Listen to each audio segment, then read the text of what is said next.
بہادر بلی اور شیر کی خالہ۔ ایک گھنے جنگل میں ایک بہادر اور نیک دل بلی رہتی تھی۔ وہ عام بلی نہیں تھی بلکہ جنگل کے بادشاہ شیر کی خالہ تھی۔ بلی کے 3 ننھے منھے بچے تھے۔ وہ ان سے بے حد محبت کرتی تھی۔ روزانہ انہیں شکار کرنا سکھاتی، تتلیاں پکڑنے کے کھیل کھیلتی اور انہیں سمجھاتی، میرے بچوں بہادر رہنا، جنگل بڑا ہے مگر ڈرنا نہیں۔ لیکن جنگل میں کئی خطرے بھی تھے۔ گیدڑ اور شکاری پرندے ان بچوں کو نقصان پہنچانا چاہتے تھے۔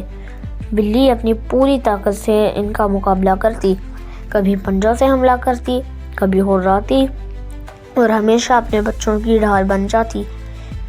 ایک رات ایک بڑا سانپ بلی کے بچوں پر حملہ آور ہوا۔ بلی نے بہادری سے سانپ کا مقابلہ کیا اور اپنے بچوں کو بچا لیا، لیکن اس لڑائی میں وہ بہت کمزور ہو گئی اور آخر کار اپنی جان قربان کر دی۔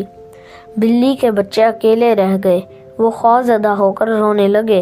یہ خبر جب شیر تک پہنچی تو وہ فوراً دوڑتا ہوا آیا۔ اسے یاد آیا کہ یہی بلی اس کی پیاری خالہ تھی جس نے بچپن میں اس کا خیال رکھا تھا۔ شیر کا دل محبت اور احترام سے بھر گیا۔ شیر نے زور سے دہاڑ ماری اور کہا، آج سے یہ بچے میری فیملی ہیں، میں ان کی حفاظت اپنی جان سے بھی بڑھ کر کروں گا۔ اس دن سے بلی کے بچے شیر کے سائے میں بہادر اور مضبوط ہو گئے۔ جنگل میں وہ خوشی سے کھیلتے اور جانتے تھے کہ جنگل کا بادشاہ ان کی حفاظت کر رہا ہے۔ سبق: محبت اور بھلائی کبھی ضائع نہیں ہوتی۔ جو دوسروں کے لیے قربانی دیتا ہے اس کی محبت ہمیشہ زندہ رہتی ہے۔ ایسی مزید فن ویڈیوز کے لیے لٹل اسکالر کو سبسکرائب کیجیے گا۔